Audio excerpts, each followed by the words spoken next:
Good morning पुणेकर्स. Rejoy speech and hearing clinic presents ऐकण्यातून संवादाकडे या प्रोग्राम मध्ये मी आहे दिव्या आणि माझ्या बरोबर आहेत रिजॉय स्पीच अँड हिअरिंग क्लिनिकच्या audiologist and speech language pathologist Mrs Sneha Sardesai. Good morning Sneha ma'am. Good morning. So nice to be here again. Yes Sneha ma'am, आपण बोलत होतो की बाळाला ऐकू कधीपासून येतं याच्याबद्दल. आता तुम्ही सायन्स सांगितल्या की बाळ आईच्या पोटात असल्यापासून ऐकत असतं. आता जेव्हा बाळ जन्माला येतं तेव्हा त्याला ऐकू येतंय का नाही हे कसं कळतं? आता जेव्हा बाळ जन्माला आलेलं आहे, हॉस्पिटल्समध्ये आता प्रत्येक हॉस्पिटलमध्ये न्यूबॉर्न हिअरिंग स्क्रीनिंग करणं गरजेचं आहे.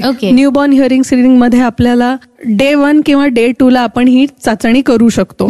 समजा त्या टेस्ट मध्ये रेफर हा आपल्याला रिझल्ट मिळाला तर घाबरण्याची काही गरज नसते. आपण 1 आठवड्यानी परत ती रिपीट करू शकतो. न्यूबॉर्न हिअरिंग OAE टेस्ट आपण जी म्हणतो, 1 आठवड्यानी रिपीट करायची. तेव्हा जर रेफर आलं तर लवकरात लवकर आपण त्याची बेरा टेस्ट म्हणजे ABR test, auditory brainstem response test ही करणं गरजेचं आहे. त्याच्यामध्ये निदान होतं की बाळाला नक्की ऐकू येतंय का नाही येतंय. त्याच्याच बरोबरीने अजून 2 चाचण्या आपण करतो ज्याला म्हणतो इमिटन्स ऑडिओमेट्री आणि बिहेव्हिअरल ऑब्झर्वेशन ऑडिओमेट्री. या 3 चाचण्या मिळून आपल्याला बाळाच्या ऐकण्याचं पूर्ण एक पिक्चर मिळतं.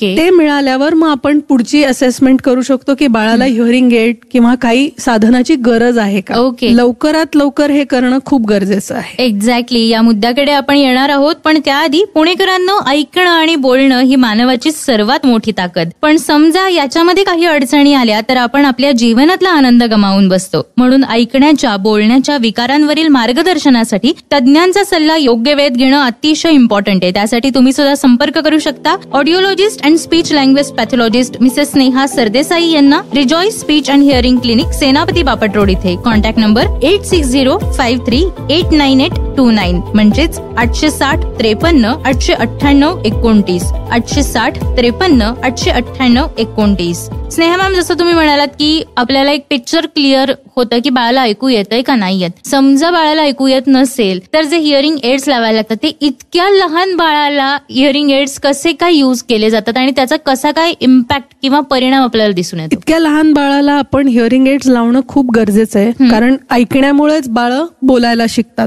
जर ऐकू येत नसेल तर बोलणं जमणार नाही बाळाला. तर विविध प्रकारचे आता ऍडव्हान्स टेक्नॉलॉजी आलेलं आहे. कानामागचे श्रवण यंत्र हे बेस्ट असतात लहान बाळांसाठी. सॉफ्ट मोल्ड आपण बनवतो ज्याच्यामुळे बाळाला कानामध्ये काही त्रास होणार नाही. हळूहळू त्याची घालण्याची सवय केली पाहिजे. जसे आपले नवीन कान आहेत ते जे श्रवण यंत्र आहेत ते आपले नवीन कान आहेत असं समजून आपण ते श्रवण यंत्र लावलं पाहिजे. जितक्या वेळेला ऑल वेकिंग आवर्सला आपण ते श्रवण यंत्र लावलं पाहिजे. ते नवीन कान आहेत आणि ते लावून आपण ट्रेनिंग करणं गरजेचं आहे. आता जसं आपण म्हटलं की बाळ आवाज शोधायला लागतं, तसं हिअरिंग एड लावून श्रवण यंत्र लावून ह्या बाळाला ट्रेन करायला लागेल की आपण वातावरणातल्या आवाजांना कसा प्रतिसाद करायचा आहे. तर हे हिअरिंग एड लावून ट्रेनिंग करणं खूप गरजेचं आहे. फक्त मशीन लावणं किंवा फक्त हिअरिंग एड लावणं आणि काम झालं असं नाही. आपल्याला ट्रेनिंग तितकंच महत्वाचं आहे. राईट. पण मग साधारण कितव्या महिन्यापासून आपण हे हिअरिंग एड लावू शकतो? निदान जर लवकरात लवकर झालं तर त्यानंतर वर्ल्ड हेल्थ ऑर्गनायझेशन जे आहे त्यांनी एक joint committee of infant hearing वरून स्टेटमेंट काढलेलं आहे की 1 महिन्याला जर निदान झालं, 2ऱ्या महिन्याला जर आपली टेस्ट झाली, चाचणी झाली, 3ऱ्या महिन्याला आपण इंटरव्हेन्शन किंवा रिहॅबिलिटेशन प्रोसेस सुरू झाली पाहिजे. अजून हे मॉडेल भारतामध्ये आलेलं नाहीये. आपण 136 हे मॉडेल वापरतोय म्हणजे 1 महिने, 3 महिने आणि 6 महिने. तर आता हे 1, 3, 6 वरून आपण 1, 2, 3 वर यायचं आहे.